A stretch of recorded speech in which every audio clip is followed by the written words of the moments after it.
রাধারানীর তো ললিত মান, মানে গোবিন্দকে কি করে সুখী করবেন সেই চিন্তায় রাধারানীর অন্তরে সর্বদাই জাগছে। কিন্তু রাধারানীর মনের ভাবটি কি? মনে হচ্ছে যে গোবিন্দ বোধহয় আমার, আর কারণ নয়। এই যে গোবিন্দের রাধারানীর মনে যে এসেছে যে গোবিন্দ আমার, সেই জন্যে গোবিন্দকে তিনি তো সামনে দেখতে পাচ্ছেন, তবু রাধারানী মনে হচ্ছে কি যে এই বুঝি আমার প্রাণকান্তকে হারিয়ে ফেলবে। দুজনে দু কাঁধে বিচ্ছেদ ভাবিয়া দুজনেই ভাবছে যে বিচ্ছেদ ভেবে মনে কষ্ট পাচ্ছে যে আর বোধহয় আমি গোবিন্দ পেলাম না, আমার গোবিন্দ হারিয়ে গেল। তো এইভাবে যখন আয়ানের বাড়িতে আছেন, আয়ানের বধূ তো, কিন্তু গোবিন্দের এই যে লীলা, এইটাই তো গোবিন্দ আনন্দ দান করেছেন তার এই লীলাকে সাহায্য করে। তা গোবিন্দের যে এই লীলা, এইটাই পরকীয়া লীলা করছেন। রাধারানীর সঙ্গে গোবিন্দ পরকীয়া লীলা করছেন, যে রাধারানী যেন পর পুরুষের সঙ্গে তার সাক্ষাৎ হবে। কেমন করে না, লুকিয়ে লুকিয়ে বাড়িতে সখীদের বলছেন যে সখী তোরা একবার আমাকে ওই যে কৃষ্ণের বাঁশি শুনলাম না, ওই বাঁশি আমার মন প্রাণকে এমন হরণ করে নিয়েছে, আমার তো কাজে মন বসছে না। রান্নাঘরে রান্না করতে যাচ্ছি কিন্তু রান্না করতে পারছি না, আমার হাত পা চলছে না। কেবল সেই গোবিন্দের, আর গোবিন্দও কী করছেন, বাঁশিটি যেদিন বাজাতে শিখিয়েছেন তখন কেবল ওই সর্বক্ষণই তো নানা কারণে রাধারানীর সঙ্গে গোবিন্দের দেখা সাক্ষাৎ হতো।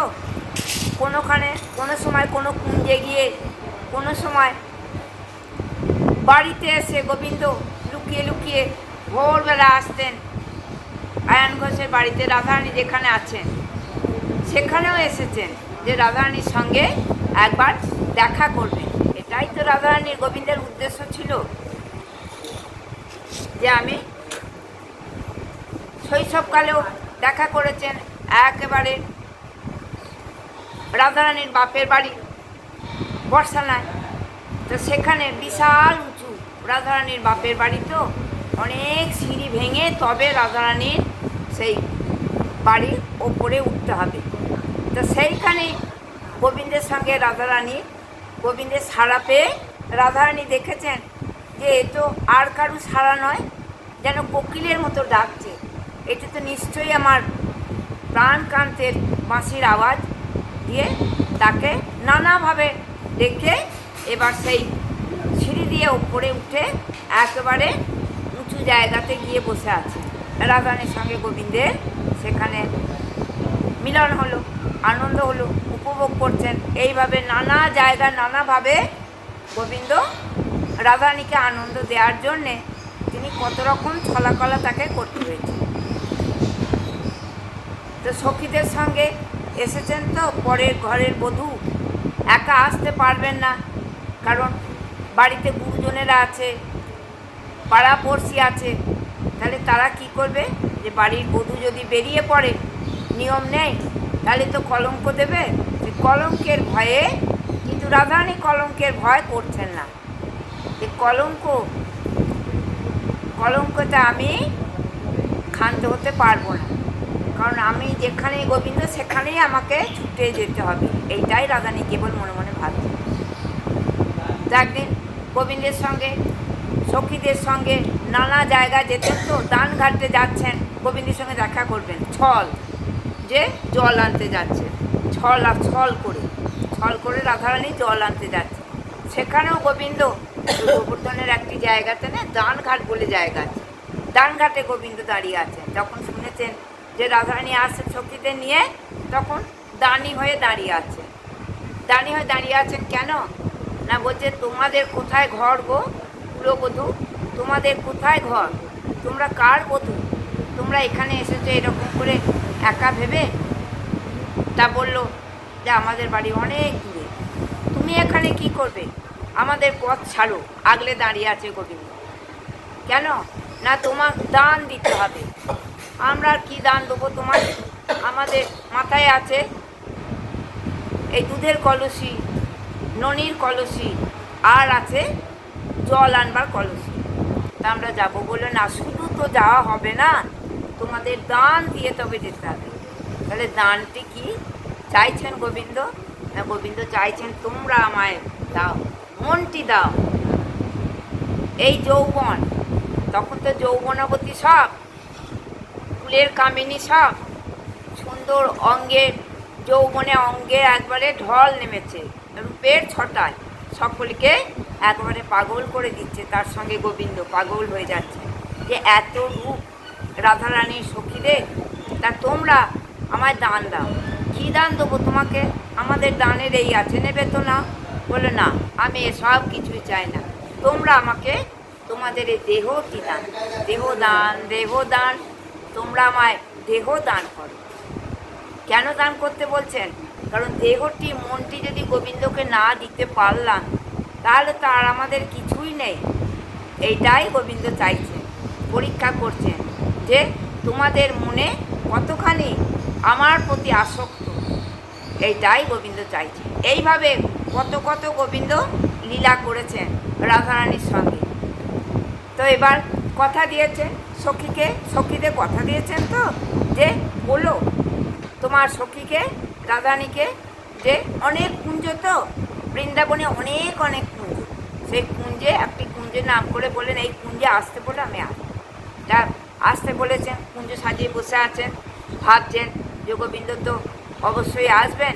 কাজী সখীদের বলছে তোরা কুঞ্জ সাজা আগে, আজকে আসতে পারে আমার প্রাণবধূ গো, তোমরা কুঞ্জ সাজাও গো, যে তোমরা কুঞ্জ সাজাও, আমার প্রাণবধূ আজকে আসবে।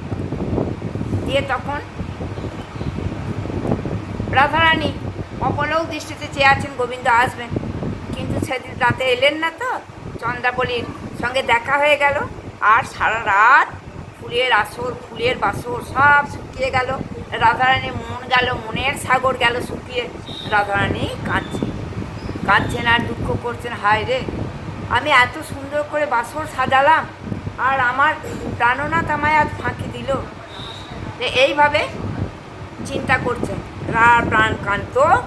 এবার প্রাণকান্ত গোবিন্দের জন্যে, রাধারানীর জন্যে মনটি পড়েছিল, কিন্তু পারলেন না আসতে, কারণ চন্দ্রাবলীও তো একটি সখী, রাধারানীর সখী, অষ্ট সখীর মধ্যে চন্দ্রাবলী একজন। গোবিন্দ আমার, এইটাই চন্দ্রাবলী ভেবে, রাধারানী যেমন ভেবেছেন যে আমি কেবল গোবিন্দের, কিন্তু চন্দ্রাবলী ভাবতেন যে আমি গোবিন্দ। তো এইভাবে চন্দ্রাবলী গোবিন্দকে পেয়ে তো আর ছাড়েননি, সেই রাত্রি চলে গেল চন্দ্রাবলীর ঘরে। এবার এসে গেছেন যে রাধারানীর তো মানেতে গোবিন্দ কাত হয়ে গেছে। মানে এত রাধারানীর মান, এই মানটি যখনই করতেন না, আর গোবিন্দের মনে খুব আনন্দ হতো, তাতে গোবিন্দের কষ্ট হতো না। রাধারানী তো ভালোবাসতেন, প্রিয়তম করে মনে করে ভালোবেসেছেন, যা কিছু সর্বস্ব সব মন প্রাণ সবই তো গোবিন্দকে দিয়েছেন। কাজেই তার প্রতি তো অনায়াসেই রাধারানীর মানটি আসবে। সেই গোবিন্দ এই মান দেখতে খুব ভালোবাসতেন, যে রাধারানী যখন মানটি করে মাথা নিচু করে গোবিন্দের সঙ্গে দেখা সাক্ষাৎ হলেও কথা বলতেন না, আকাশের দিকে তাকাতেন না, আমি আর কোনো দিকেই তাকাবো না, আমি আর সংসারেই থাকবো। সবাই তো, তোমরা তো সংসারী মানুষ, তোমরা সংসার ভালোবাসো, আর আমি ভালোবাসি গোবিন্দকে, কিন্তু আমি আর গোবিন্দকে ভালোবাসি, গোবিন্দকে ছেড়ে এবার আমি সংসারে আসবো। রাধারানীর এতই আক্ষেপ, কারণ গোবিন্দকে সর্বদাই তো তিনি পাচ্ছেন না, সেই জন্য মনটি বিষাদে ভরে যাচ্ছে, বিরহ যাতনায় রাধারানী অস্থির। তা মান করেছেন, এসেছেন হাত জোর করে। চন্দ্রাবলী বাড়ি থেকে যখন বেরিয়ে এসেছেন, আগের দিন বলেছি যে হাত জোর করে গলায় পিতবসন দিয়া, গলায় এরকম পিতবসন দিয়ে গোবিন্দ হাত জোর করে দাঁড়িয়ে আছে। কিন্তু সখীদের বলেছেন না, যা। সখীরা বলছে ওই দেখো শঠের রাজা আসছে, গোবিন্দকে শট লম্পট এইসব আখ্যা দেওয়া হয়েছে, তো গোবিন্দ অনেক নারী নিয়ে যখন গোবিন্দকে মুনিকে বলা হয়েছিল যে তুমি আমার যশোদা মা নন্দ রাজা যে আমার পুত্রের হাত দেখো, পুত্রের হাত দেখে বলেছিলেন তোমার এই পুত্র যে সে পুত্র নয়, অনেক নারী নিয়ে এই পুত্র তোমার থাকতে ভালোবাসবে, যার জন্যেই এই রমণীদের নিয়ে থাকতেন আর নামটি হয়ে গেছে ওই জন্যেই ওই লাম্পট্য চরিত্র করেছেন, তো সেই জন্যে রাধারানী এই নামটাকে গোবিন্দের উপর রাগ রোষ করে এইসব কথাগুলি বলতে এসেছেন। গোবিন্দের এবার রাধারানীর কাছে এসেছেন, গোবিন্দ হাত জোর করে ক্ষমা চাইছেন, কিন্তু বিধুমুখী তুমি ক্ষমা করো, কিন্তু রাধারানীর মান আর ভাঙছে না। তখন সখীরাও রেগে গেছে। সখীরা তখন কি বলছে যে হেন রসিক সনে নাগরের সনে কেন বা করিলি দ্বন্দ্ব, নাগরের সঙ্গে তুই কেন দ্বন্দ্ব করলি? তোর এই দ্বন্দ্ব করার জন্যেই তো রসিক নাগর চলে গেল তোর কাছ থেকে। আগে না বুঝিলি মানেতে মজিলি, অবগাহে মুজে বল হ, আমাদের বল কেন তুই মানতি করলি না? ধনী নারীলি পীড়িতি রাখিতে, এই একই প্রতিদিন কলহ করিবে, নারী মেনে মোরা সাধিতে। তুই তো দিনই কলহ করবি, আর আমরা তোকে কত সাধবো, কত তোকে বোঝাবো, আমরা আর পারবো না। ললিতা, বিশাখা, সখীরা সব রাধারানীকে বলছে যে তুই একই প্রতিদিন কলহ করবি, তুই প্রতিদিন নাগরের সঙ্গে কলহ করবি, তাহলে আমরা কি করে তোকে পারবো? অমন করে তোকে আমরা সাধতে পারবো। তোরা নিতুই করিবি দ্বন্দ্ব, সে বলে রায় রসকিনী রায়, সে বলে রায় রসকিনী নয়। গোবিন্দ বলছেন, সে অর্থাৎ গোবিন্দ, যে রায় রসকিনী নয়, রসিক নয়। তুই বলিস নাগর মন্দ, আর তুই কি বলছিস? বলছিস যে নাগর মন্দ। গোবিন্দ বলছেন যে রায় রসকিনী নয়, আর রায় বলছেন যে নাগরই মন্দ। সখীদের সঙ্গে এই কথাটি হচ্ছে। রাজার ঝিয়ারি তাহাতে গুয়ারি, ইথে কি পিরিতি রয় গো। তুই একে রাজার ঝি, তার উপরে তোর এত গোয়ারো, তাহলে এতে কি আর পিরিতি থাকে? রাগ করলে, গোয়ারিগিরি করলে এতে তো রাগ মান থাকবে না, পিরিতি থাকবে না। তাই বলছে ইতে কি পিরিতি রয় গো, উঠে আয় গো বিশাখা, আয় গো ললিতা। কাছে থাকা রায়, কাছে থাকা ভালো নয় গো, রায়ের কাছে থাকলে হবে না। রায়ের কাছে আমরা যদি থাকি না, তাহলে রায় যেমন কাঁদছে আমাদেরও কোনো দিন এইভাবে কাঁদতে হবে। রায় সঙ্গে থাকলে আমাদের একদিন কাঁদতে হবে। তুই করিলি কি মান, উপেকিলি কান, গৈরি হাসালি ব্রজেতে। তুই মান করে গোবিন্দকে কি করলি না, কানুকে উপেক্ষা করলি, করে মান করলি। কান অর্থাৎ কানু, কানাই। গৈরি হাসালি ব্রজাতে, তুই ব্রজেতে তুই সমস্ত হারিয়ে ফেললি তোর মান। কথা শুনে চন্দ্রাবলী দিবে করতালি, মুখ দেখাই কোন লাজেতে। চন্দ্রাবলী যদি শোনে যে তার বাড়ি থেকে আসার পর তুই এইভাবে মান করেছিস, তাহলে আমরা চন্দ্রাবলী শুনে তখন আনন্দ পাবে, হাততালি দিবে যে রায়ের এত মান, আর গোবিন্দ মান ভাঙাতে পারছেন না, মনে মনে আনন্দ পেয়ে সকলে হাততালি দিবে। তাই বলছেন যে কথা শুনে চন্দ্রাবলী দিবে করতালি, মুখ দেখাই কোন লাজেতে। কোন লাজেতে তখন মুখ দেখাবো আমরা? রায়ধনী, যা তুমি এরকম করে কি করলে যে গোবিন্দকে মানে হারালে। হ্যাঁ, যা কৃষ্ণ হেন ধন যে করে হেলন, তার কি জীবনে আস, তার কি জীবনের কিছু আস আছে? গোবিন্দকে যে হারালো তার জীবনে আর কোনো আস নেই। তার বাঁচাতে কি ফল, মরণ মঙ্গল কহে দ্বিজ চণ্ডীদাস। তার থেকে তার মরণই ভালো।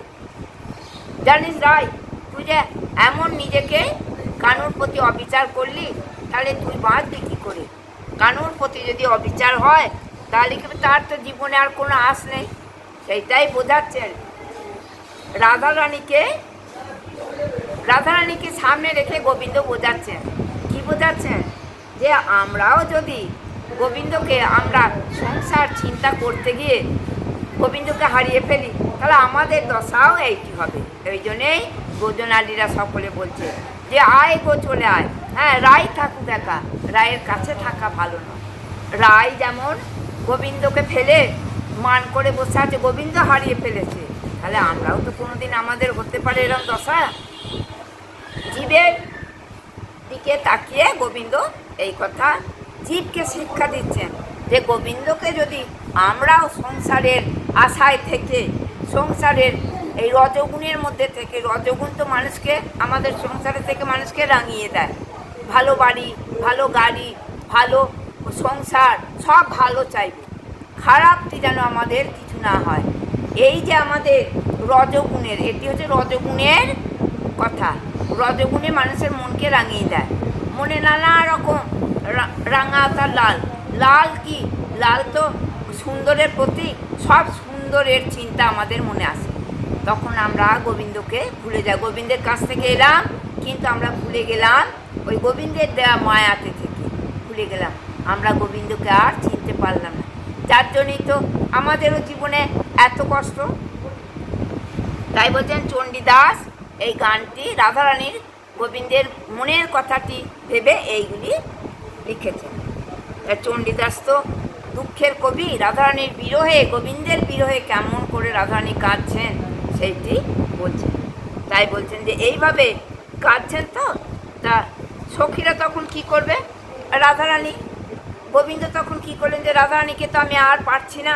চন্দ্রা বলি, সখী তোমরা দেখো যদি রাধারানীর একটু দয়া হয় আমার প্রতি, দেখবে রাধারানী তো আমাকে ছাড়া থাকতে পারে না, সেই জন্য আবার পরক্ষণে আমায় ডাকবে, তখন দেখবে আমি ঠিক আসবো। দিয়ে তখন চন্দ্রাবলী বৃন্দাদূতি ওই রাধারানীর সঙ্গে গোবিন্দের মিলনে সর্বদাই সহায়তা করতেন। যখনই প্রয়োজন হতো না গোবিন্দের সঙ্গে রাধারানী মিলনের, তখনই চন্দ্রাবলী এই বৃন্দাদূতি এসে গোবিন্দকে সাহায্য করতেন আর রায়ের সঙ্গে মিলিত করে দিতেন।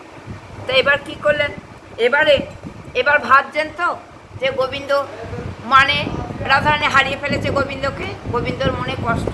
তখন বৃন্দাদূতি বলছে, বারবার নানা রকম ছলনা করছেন যে গোবিন্দ তাহলে তুমি এক কাজ করো, রায়ের মান তো সূর্যের মতো প্রখর, ওই মান তো ভাঙাতে পারছি না, তাহলে কি হবে? তাহলে তুমি এক কাজ করো, তুমি ওই নারী সেজে বাঁশি বাজাও, নারী সেজে বাঁশি বাজিয়ে এবার রাধারানীর মন জয় করো। দেখো রাধারানী মন হয়তো ভুলে গেলেও রাধারানী যেতে পারে।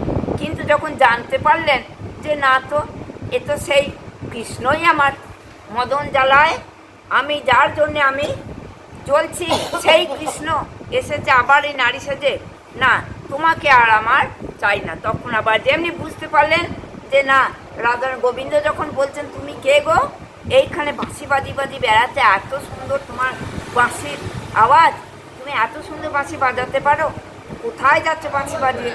তখন গোবিন্দ বললেন না, আমি সবাইকে যারা আমার বাঁশি শুনতে চায় তাদের আমি ভালো, যারা তারা তো শুনতে চায়, আমি তখন এই বাঁশি বাজাই। গোবিন্দ রাধারানী চিনতে পারলেন, তখন বললেন ঠিক আছে তাহলে তুমি আমাকে বাঁশি শোনাও। যেমনি বাঁশি শুনলেন আর অমনি রাধা রাধা নাম এসে গেছে বাঁশিতে, রাধারানী চিনতে পারলেন যে ও তুমি তো সেই লম্পট, তুমি তো সেই কৃষ্ণ কালিয়া চাঁদা, না আমি আর তোমার কাছে থাকবো না, আমি আর তোমার সঙ্গ করবো না। আবার চলে যাচ্ছেন, মনটি খারাপ। তখন বৃন্দাদূতি বললেন যে দেখো তুমি চিন্তা করো না, তাহলে এক কাজ করো, তুমি যোগীর বেশ সাজো, যোগী সেজে এবার রাধারানীর কাছে মান ভিক্ষা চাইবে, দেখবে রাধারানীর এবার মানটি যদি ভাঙে তো ভাঙবে। তা বললো বৃন্দাদূতি, আমি দেখবে সবই তো পারি, আমার সে ক্ষমতা আছে তোমার সঙ্গে রাধারানীর মিলন করিয়ে দেওয়ার। তা বৃন্দা এবার কী করলো, সেই শিবের কাছে প্রার্থনা করে মহাদেবের যে সমস্ত হার মালা জটা সব ছিল না, সব এবার ধার করে নিয়ে এলেন বৃন্দাদূতি ধার করে নিয়ে এসে গোবিন্দকে সাজালেন। তা কণ্ঠহার পরিয়ে রুদ্রাক্ষের মালা গলায় পরিয়ে দিলেন। মহাদেব পড়েন তো, যোগীর বেশ সেজেছে। যোগী কী করে না, গোবিন্দকে পাবার জন্যে নানা রকম যোগ সাধনা করছে, জ্ঞান সাধনা করছে, তপস্যা করছে। তা তুমি সেই রকম করো, এবার গিয়ে রাধারানীর বাড়ির সামনে দাঁড়াবে এই সেজে, কুণ্ডল খুলে কানে তুমি ধুতরার ফুল গুঁজে দাও, আর হাতে কি করবে, দণ্ড কমণ্ডল এই সমস্ত হাতে নাও, কমণ্ডল নাও নিয়ে এবার যেমন করে যোগীরা সাধু বেশে সব দুয়ারে দুয়ারে সাজায় না, কই গো মায়েরা, কই আসুন একবার দর্শন দিন সন্ন্যাসীকে। এইভাবে সন্ন্যাসীর মতন বেশ সেজেছেন তো। তারপর কাঁধে ঝুলি নিয়ে রক্তচন্দনে চোখ দুটোকে মহাদেবের মতন সেজেছেন, চোখ দুটোকে একবারে লাল করে নিলেন, চোখের ওপরে সুন্দর করে লাল চন্দন মেখেছে। তা মনোহর এই যোগীর বেশ দেখে বৃন্দাদূতি এমন করে সাজলেন না গোবিন্দ, একবারে মানে গোবিন্দকে আর চেনা যাচ্ছে না যে সেই স্বয়ং কৃষ্ণ। খুব মনে আনন্দ তাকিয়ে তাকিয়ে দেখছেন বৃন্দাদূতি, ঘন ঘন তাকিয়ে দেখছে, তাকে চেনা যায়। বৃন্দা তখন বলল যে দেখো তুমি তো সবই সাজলে, তোমার তো নিজের বলতে আর কিছু থাকলো না। কেবল তোমার কি থাকলো না, ওই যে তুমি ত্রিভঙ্গ ভঙ্গিমা হয়ে দাঁড়িয়ে থাকো, এইটি তুমি আর পারলে না শোধরাতে।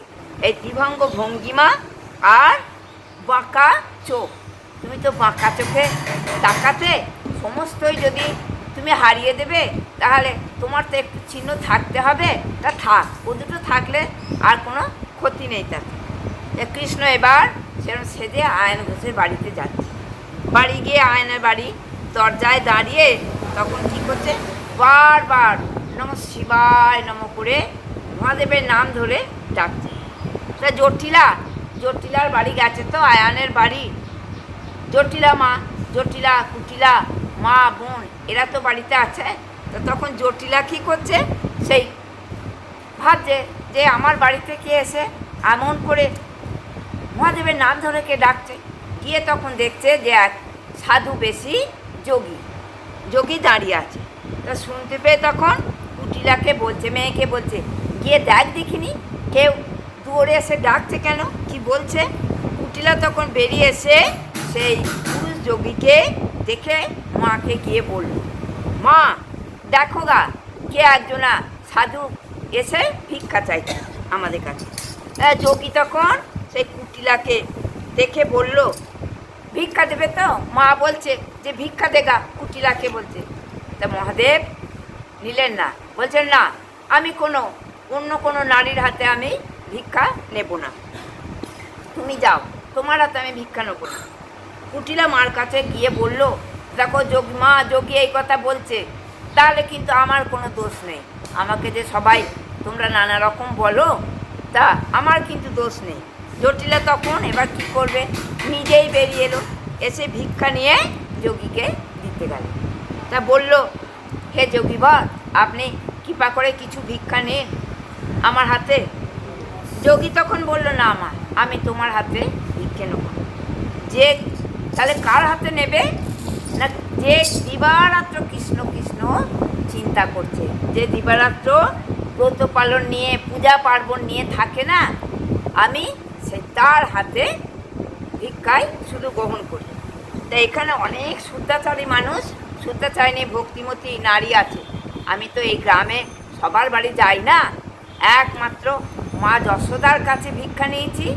আর এই ব্রত পালনে পূজা পার্বণে যে রত, শুধুই মাত্র তার কাছে নেব, একমাত্র নন্দের পুণ্যবতী পত্নী যশোদার কাছে নিই। তা এইভাবে নগর মধ্যে শুনলাম, তখন বললেন যে ভিক্ষা গুণে একমাত্র এই গোপাল নন্দের পুণ্যবতী ব্রত পূজায় রত থাকলে তার হাতেই শুধু ভিক্ষাটি নেব। তো নগর মধ্যে শুনলাম যে তোমার বধূ নাকি, জটিলাকে বলছে, তোমার বধূ নাকি সতী সাধ্বী, হ্যাঁ নারী, তো সে কেবল দিবারাত্রে পূজা পার্বণ নিয়েই ব্যস্ত থাকে, নিষ্ঠার সঙ্গে ব্রত পালন করে, তার হাতে সে যদি দেয় তাহলে আমি নিতে পারি তোমার বাড়িতে ভিক্ষা। তো ভিক্ষা তাহলে আমি কিছু নেবো। জটিলা তখন বলছে যে সে তো কুলবধূ, তাহলে সে কী করে আসবে, বাড়ির কুলবধূ আমরা থাকতে কুলবধূ কি ভিক্ষা দেবে, আমরাই তো বাড়ির যত কিছু। তা নাও আমার হাতে, না হলে আর তুমি মনে মনে ভাবছে আর তাহলে তোমায় ভিক্ষা নিতে হবে না। এটি জটিলা রেগে গিয়ে মনে মনে ভাবছে, আবার বলতেও পারছে না কিছু, যে সাধু সন্ত মানুষ তো বাড়িতে এসেছে ভিক্ষা চাইছে, তাহলে যদি কিছু মুখ দিয়ে বলে ফেলি অপরাধ হয়ে যাবে।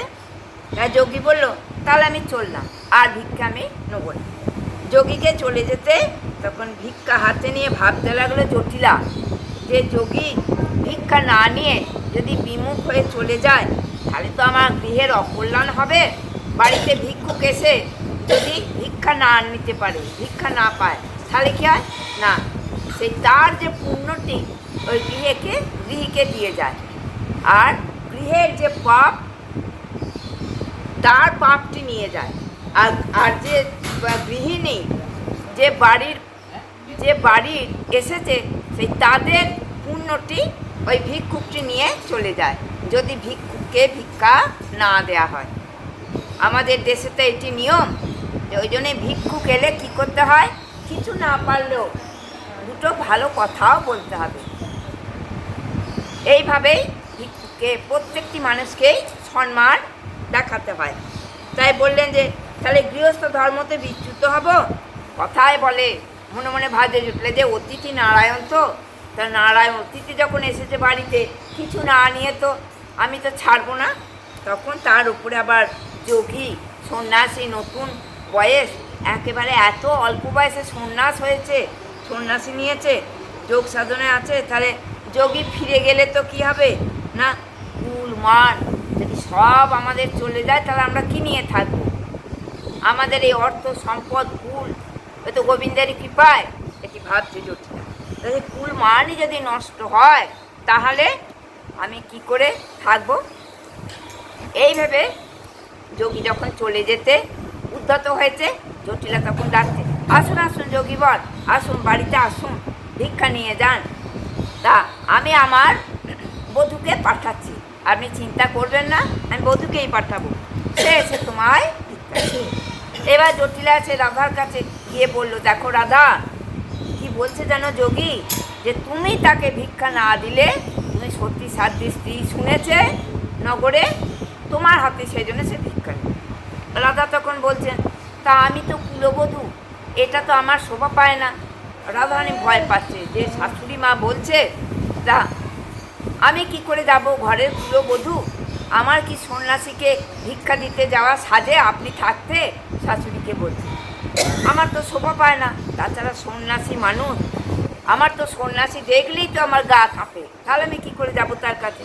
জটিলা তখন বলে, ভিক্ষা না দিলে যে সে ভিক্ষা নেবে না, লোক মুখে শুনেছে তুমি সত্যি পতিব্রতা, ব্রত কাজে থাকো, তাই তো সে এসেছে, যাও তাকে ভিক্ষা দিয়েছো, না হলে আমাদের ইহকাল পরকাল সব যাবে। হ্যাঁ, গোবিন্দ তো এসেছেন ছলনা করে মহাদেবের বেশ নিয়ে। রাধা তখন রাধারানীর সঙ্গে মিলনের জন্য, রাধা তখন একটি সুন্দর সোনার থালায়, শাশুড়ি মায়ের কথা শুনে সুন্দর করে সোনার থালায় নানা রকম মিষ্টান্ন, ফল, তন্ডুল, একটা চাল, এইসব নিয়ে এসে এবার ভিক্ষা দিয়েছে যোগীকে। যোগী বল, তাই না, তা তুমি এত নবীন বয়সে কেন সন্ন্যাসীর বেশ ধারণ করলে? তোমার তো এখন সংসার করার সময়, তা তুমি সন্ন্যাস কেন নিলে? আমার মন তো তোমাকে দেখে আমার বুক যেন হেঁটে যাচ্ছে, আমি তোমাকে দেখে আমার আর ভালো লাগছে না রাধারানী। এই কথাটি যোগীবরকে বলছে। যোগী তখন বলল, তাহলে এক কাজ করো। যোগী তখন রাধারানীকে বলছেন মনের কথা। রাধারানী বললেন তো যে আমি এই তোমার নবীন বয়সের সন্ন্যাসী দেখে আমার মন যেন কেমন করছে। তা বলছে, বেশ, তাহলে এক কাজ করো, তাহলে আমি তোমার যদি মনে কোনো ব্যথা থাকে, তাহলে তুমি কিন্তু আমায় বলতে পারো। সাধু সন্ন্যাসী বলছে, মনের ব্যথা আমাকে বলো, আমি যদি পারি তাহলে দূর করবো তোমার মনের ব্যথা। তখন রাধারানী বললেন, তা যোগীবর, তুমি যে আমার মনের কথা জানতে চাইছো, তা তোমার পরিচয় আমাকে জানতে হবে। তুমি কে গো যোগীবর? আমার পরিচয় দাও। তোমায় দেখে আমার কেমন যেন হৃদয় কেঁদে উঠছে বারবার। এই নবীন বয়সে, যৌবন বয়সে সন্ন্যাসী, তা তুমি কতদিন এরকম হয়েছো? সন্ন্যাসী রূপ ধারণ করেছো, যোগী হয়েছো কতদিন? তখন বলছে, তোমার মাতা পিতা যুবতী স্ত্রী বাড়িতে থাকবে তোমার এই বয়সে, তোমাকে ছেড়ে তারা কি করে বুক বেঁধে আছে গো? তুমি সন্ন্যাসী নিয়ে চলে এসছো, আর তোমার সংসার করেছো নাকি জানি না। রাধারানী বলছে, তোমার তাহলে সংসারে তো মা বাবা, সুন্দরী পত্নী পুত্র সবাই থাকবে, তা তারা কি করে আছে তোমাকে ছেড়ে? তা তোমাকে দেখে আমার প্রাণ ফেটে যাচ্ছে। জানি না, স্বয়ং তখন ভাবছে কি জানি মহাদেব, স্বয়ং মহাদেব না বিষ্ণু যোগী রূপ ধরে ছলনা করতে এসেছে। রাধারানীর বুকটি কাঁপছে যে কী জানি এই যে যোগীবর এসেছে, তা গোবিন্দ কি ছলনা করে আমাকে পাঠিয়েছেন আমার কাছে। যাই হোক, মনে মনে ভাবলো, দিয়ে এবার বলে ভিক্ষা নাও, তাহলে আমি কুলবধূ হয়তো বেশিক্ষণ থাকতে পারবো না তোমার কাছে, তোমার সঙ্গে এত কথা বলা তো চলবে না, এবার ভিক্ষা নাও, নিয়ে তুমি এবার আস্তে আস্তে প্রস্থান করো। যোগী তখন বলছে যে তোমার ভয় নেই, আমি দৈত্য দানব কেউ নই, আমি কি না আমি এক উদাসীন সর্বত্যাগী, আমার সংসার বলে কিছু নেই, আমি সর্বত্যাগী। সন্ন্যাসীর আবার সংসার কিসে, এইটি বোঝাচ্ছে। নাম, তাহলে কি নাম গো তোমার? তখন বলছে আমার নাম হরিদাস। হরিদাস নাম নিয়ে এসেছে গোবিন্দ। বাস কোথায়, তুমি কোথায় থাকো? না, আমার ঘর বাড়ি তো নেই, আমি কখনো গাছের তলায় থাকি, আবার কখনো পথের ধারে থাকি, আমার এইভাবে দিন যায়। আমি শৈশব থেকেই এই কৌপিন করে তপস্বী জীবন যাপন করছি। যেন দেখালেন যে শৈশব থেকেই এই যোগীবর সন্ন্যাস হয়ে গেছে, হ্যাঁ, সংসার হয়নি যোগীবরে। তা আমি সেবা করি, লক্ষ্মীনারায়ণের সেবা করি, আমার বাড়িতে ঠাকুর আছে, পিতামাতাও নারায়ণের সেবা করেন, তপস্বীর তাতে কি প্রয়োজন? ভিক্ষাবৃত্তি তো আমার একমাত্র সম্বল, আমি ভিক্ষা করে যেদিন যা জোটে সেইটি আমি গোবিন্দ নিবেদন করে আমি প্রসাদ পাই। এত কথা রাধারানীর সঙ্গে হলো। কিন্তু তুমি কেন করুণা দেখালে? তুমি যে আমায় এত দয়া কেন? কই কেউ তো আর বলেনি এ কথা, আমার এই সন্ন্যাসীর কথা, কারো মনে কষ্ট হয়নি। তখন বলে তা তুমি কেন করুণা দেখালে? তখন বলছে যে দেখো, অনেকে প্রাণটি দিতে পারে, কিন্তু এই মন কেউ কাউকে দিতে পারে না। এই যে মন, এই মনটি যদি আমরা দিতে পারি গুণীজনকে, ভালোজনকে, দেবতাকে, গোবিন্দকে, তবেই তো আমাদের বড় দেয়া হবে গোবিন্দের চরণে। তাই বলছে প্রাণ দিলেও মন দিতে পারে না। যেখানে তোমার মনটা একবারে শুষ্ক কাঠের মতো পরের জন্যে, তা তোমার এত করুণা, এত দয়া, এত শোভা পায় না। রাধা তখন বলেন বেশ, তুমি তাহলে ভিক্ষা নাও, আর কি না, এবার চলে গেলাম, তোমার সব মনের কথা জানলাম, তোমার মনে এত দুঃখ, তা তোমার তো এত দুঃখ শোভা পায় না। যোগী বললো বেশ, তাহলে এক কাজ করো, তোমার কাছে তাহলে তুমি চলে যাবে, তোমার মনে তো কত ব্যথা, তা একটা ভিক্ষা আমি তোমার কাছে প্রার্থনা করছি। ওই যোগীবর তখন বললো, কি বললে বলো, দেবে বলো, মাত্র একটা ভিক্ষা নেব, বলো, সত্যিবদ্ধ হও, যদি বলো যে ভিক্ষা নেব একটি কথা, তাহলে আমি তোমায় বলবো। রাজা তখন বললেন বেশ, তোমাকে দেখে তো আমার মনটায় বড় কষ্ট হচ্ছে, তা তুমি যা ভিক্ষা চাইবে তাই দেবে। এই বলে 3 বার 3 সত্য করে নিলেন যোগীবর। যোগী তখন বলল বেশ, ধর্ম সাক্ষী রইল, হ্যাঁ, তুমি তো বললে যে যোগীবর তুমি যা বলবে আমি তাই শুন, আমি তোমার কাছে একটি ভিক্ষাই চাই। কি ভিক্ষা? না মান ভিক্ষা। তুমি যে আমাকে মান করে আমাকে বিদায় দিয়ে দিয়েছিলে, সেই মানটি আমি তোমার কাছে প্রার্থনা করব, এই মান আমায় ভিক্ষা দাও। আমি তন্ডুল চাই না, ফল চাই না, স্বর্ণ থালা চাই না, কিছুই চাই না, শুধুই তুমি যে মানে তোমার গোবিন্দকে একেবারেই কাঙাল করে দিয়েছ, সন্ন্যাস তখন বলছে পথের ভিখারি করে দিয়েছ, সেই মান আমি ভিক্ষা চাই। দিয়ে এইভাবে গোবিন্দ যখন রাধারানীকে এই কথাটি বলে গেলেন, তখন বললেন হে বিনোদিনী, তা তুমি তো নন্দকুমারকে কাঙাল করে দিয়েছ, তা তোমার চরণে পড়েছে সেই নন্দের কুমার, কিন্তু তুমি তাও তাকে কি করেছো? ক্ষমা করনি। তুমি তাকে বারবার তার প্রতি তুমি মান দেখিয়েছ, আজ সেই মান আমায় ভিক্ষা দাও, এই মান যেন আমার কাছে দাও, আর মান তুমি ত্যাগ করে আমার কাছে তুমি এসো। এটাই গোবিন্দ, এটাই যোগীবর বলতে চাইছে। এতক্ষণে রাজা বুঝতে পারলেন যে তাহলে তো কৃষ্ণই হচ্ছেন এই যোগীবর। তখন তিনি যখন ধর্ম সাক্ষী করে প্রতিশ্রুতি দিয়েছেন, তখন যে কোনো ভিক্ষা দেবেন বলেছেন, তখন আর পারলেন না এড়িয়ে যেতে। বলেছেন তো, বেশ তুমি যা চাইবে তাই দেবো, যে ভিক্ষা চাইবে।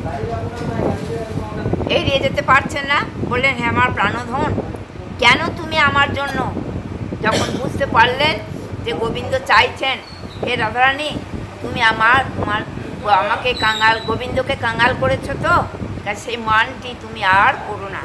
যে মানে তুমি কাঙাল করেছো সেই মানটি তুমি কি করবে না।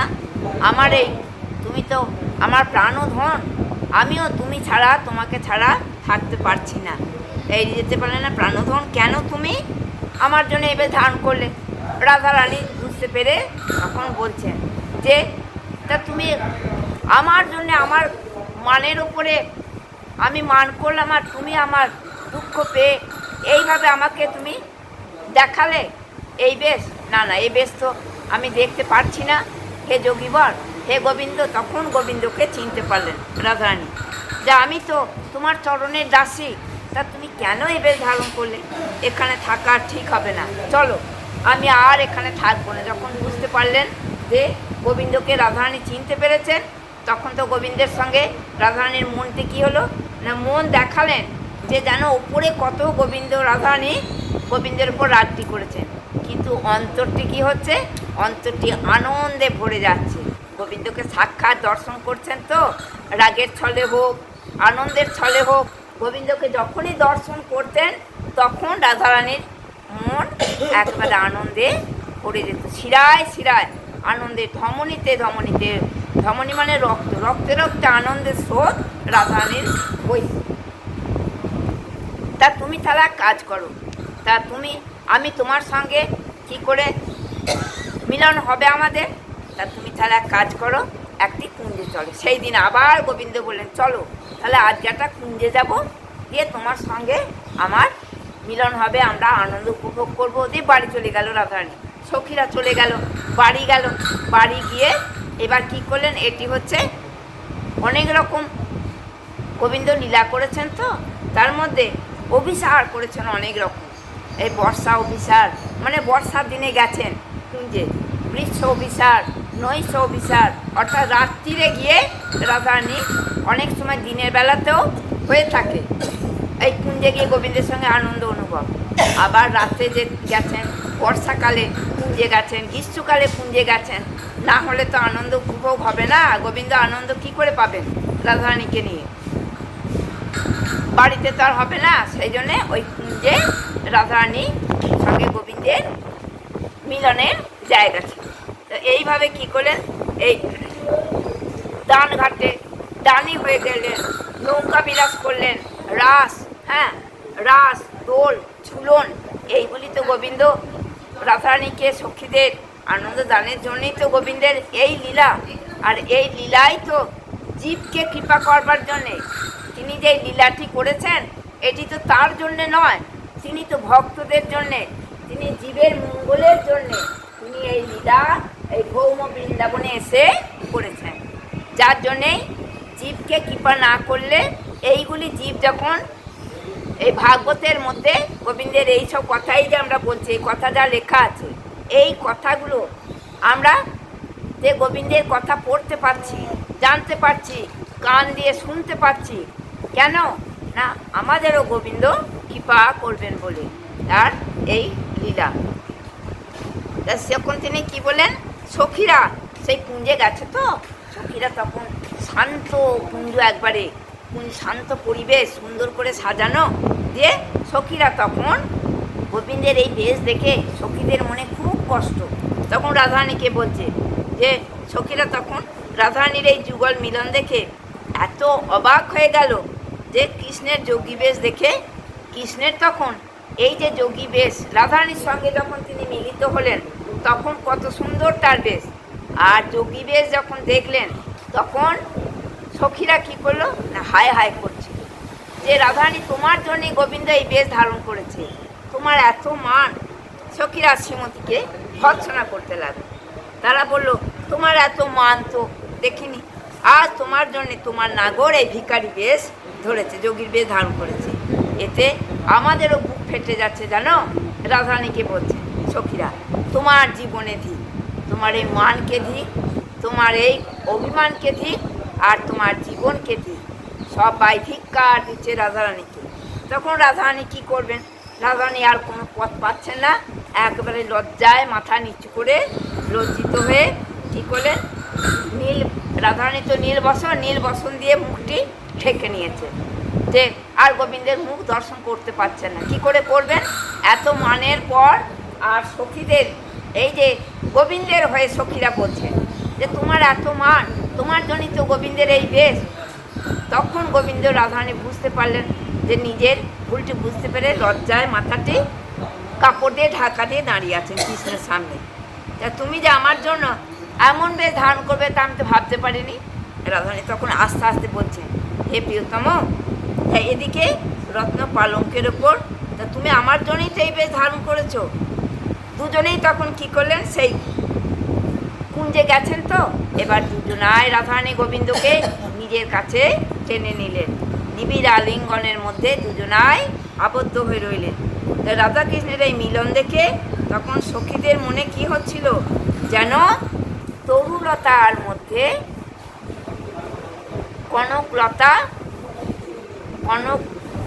মাধবলতার কাছে এই রাধারানীর কনকলতা যেন জড়িয়ে আছে, এমনভাবে দুজনে আলিঙ্গনবদ্ধ হয়ে আছেন না।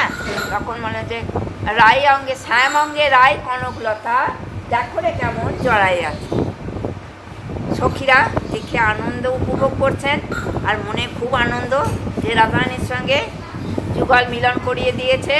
বৃন্দাদুতির যত আনন্দ, সখীদের তত আনন্দ। তারপরে নব জলধর ফুলে যেন বিদ্যুৎ খেলে যাচ্ছে। তারপরে যে গোবিন্দকে বললেন যে তুমি তোমার প্রিয়তম, সেই জন্যই আমি তোমার কাছে এইরকম মানটি করতাম। যে রাধারানীর সঙ্গে গোবিন্দের এসব কথা হলো পর তখন তিনি কি করলেন? যে সখীদের দেখে তো আনন্দ হচ্ছে, তা বলছেন যে এক অঙ্গে এত রূপ, দুজনারই অঙ্গে রূপের ছটায় ভুবন একবারে আলো হয়ে আছে। তাই বললেন যে দেখো দেখো দেখো সবাই তোমরা, যে রাধারানীর রূপের কত পাহাড়। হ্যাঁ, গোবিন্দের অঙ্গে জলধর জলধর তো মেঘকে বলা হয়, মেঘের কোলে যেন একবারে বিদ্যুৎ খেলে বেড়াচ্ছে। হ্যাঁ, রাধারানী জড়িয়ে আছেন, তো গোবিন্দের অঙ্গে অঙ্গাঙ্গিভাবে জড়িয়ে আছেন, আনন্দ উপভোগ করছেন। আর কি বলছেন? যে এইভাবে রাধারানীর সঙ্গে যখন গোবিন্দের মিলন হলো, তখন গোবিন্দ কী করলেন? গোবিন্দ তখন বলছেন যে দেখো রাধা মাধব সখীরা গান গাইছে রাধারানীকে সামনে রেখে। কি বলছে? যে এই যে আমরা তোমাকে মিলনের রাস্তা করলাম, এটাও আমাদের পরম সৌভাগ্য। তা চণ্ডীদা তখন কি বলছে? যে রাধা মাধব রায় শ্যাম অঙ্গে রায় কনকলতা দেখো রে কেমন জড়াই আছে। রাধা মাধব যুগলয় উজ্জ্বল রস, যুগলয় উজ্জ্বল রস, প্রেময় উজ্জ্বল রস, হেম বরণ রায় কালিয়া নাগর, কালো জলে ভাসলো যেন সোনার কমল। কালো জলে ভাসছে, হ্যাঁ, কালো জলে সোনার কমল যেন ভাসছে। রাধা মাধবের দু অঙ্গ সুন্দরের কি দিব তুলনা। রায় কানু মর কত মণি, কানু মর কত মণি, রায় যে কাঁচা সোনা। কানু হচ্ছে মরকত মণি স্বরূপ, আর রায় হচ্ছে কাঁচা সোনা। এই মণির সঙ্গে রাধারানীর সোনার অঙ্গ মিলিত হয়েছে। একবার হ্যারোরে নয়ন, দু অঙ্গে হেরাহেরি, ফেরাফেরি বাহু, শারদ পূর্ণিমার চাঁদ যেন গ্রাসিল রাহু। একবার হ্যারোরে নয়ন, তমালে বেরিল যেন কাঞ্চন লতিকা, আধারে জ্বলিছে যেন রসের দীপিকা। তমালে বেরিল যেন কাঞ্চন লতিকা, তমাল গাছের সঙ্গে কাঞ্চন লতা অর্থাৎ রাধারানীর অঙ্গ যেন একবারে জড়িয়ে আছে। আধারে জ্বলিছে, অন্ধকারে সোনা থাকলে, আলো থাকলে কি হয়?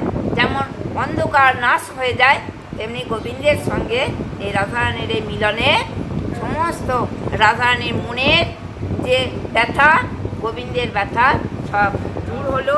আর কি হলো? এই মিলনে সখীদেরও আনন্দের আর শেষ নেই। সবাই মিলে রাধারানীর এই মিলনে সবাই তখন হরি হরি বলতে লাগলো।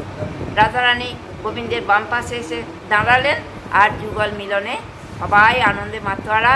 সবাই তখন বলছে যে একবার হরি রাধারানী রাধা গোবিন্দের মিলনে সবাই মিলে একবার হরি হরি বলো, যে হরি হরি বলো বলে সবাই আনন্দ উপভোগ করতে লাগলো।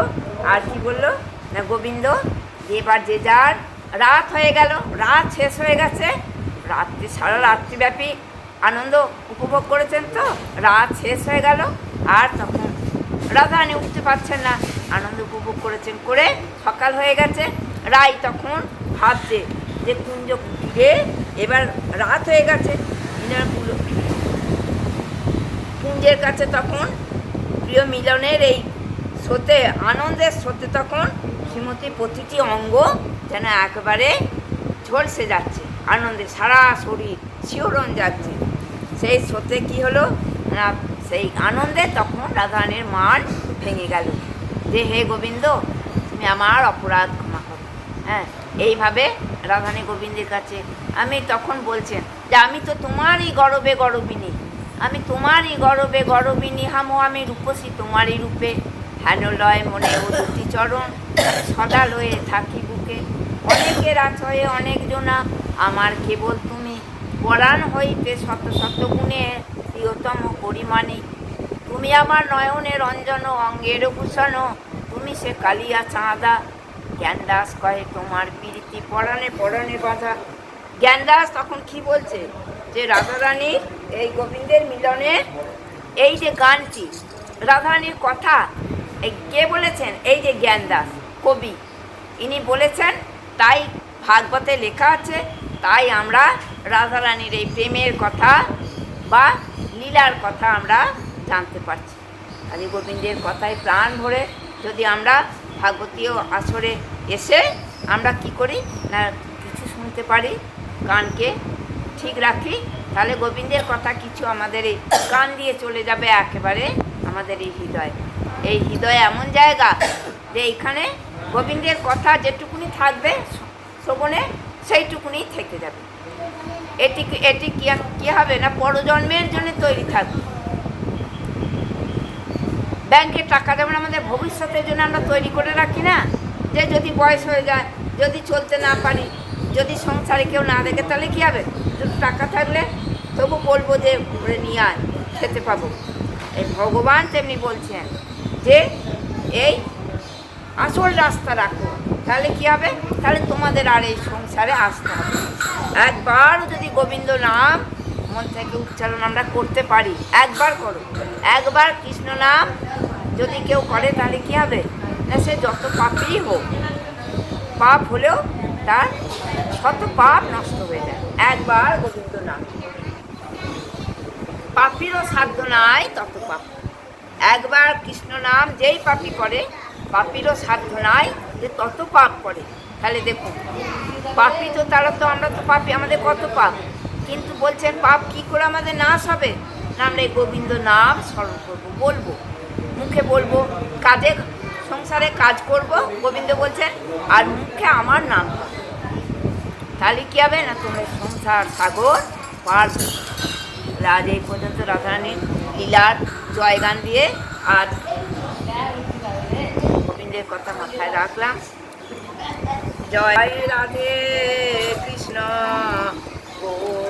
গোবিন্দ, জয় জয় শ্যাম সুন্দর মদন বৃন্দাবন চন্দ্র, জয় জয় রাধা শ্রী গোকুলানন্দ, জয় জয় রাসেশ্বরী ভানুকুল ছন্দ, জয় জয় ললিতা কায়াদি যত সখীবৃন্দ, জয় জয় কাত্যায়নী পূর্ণমাসী আর বীরাবৃন্দ, জয় জয় মঞ্জুরি আদি মঞ্জুরি অরণ্য, জয় জয় কৃপা দেব দুর্বল চরণারবিন্দ, যেন আকুশানে গাইতে পারি, জয় রাধে গোবিন্দ।